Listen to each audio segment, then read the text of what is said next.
Da noi in Sicilia ci sono dunze tuzze niche che soffrate. E poi c'è però che siamo chine. E a seconda zona della Sicilia una poi c'è un però che può naviratus. Ma perché diciamo così?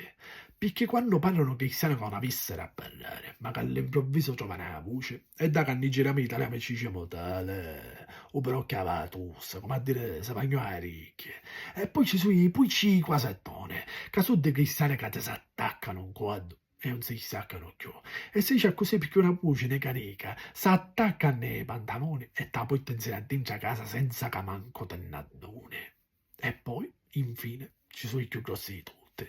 I però che erano rinasciuti, anche detti parvenu, che da che si fecero sapendo quanto pesce non si sape come, e a un certo punto si atteggiano come se fossero aristocratici, ma tasci erano e tasci riesano.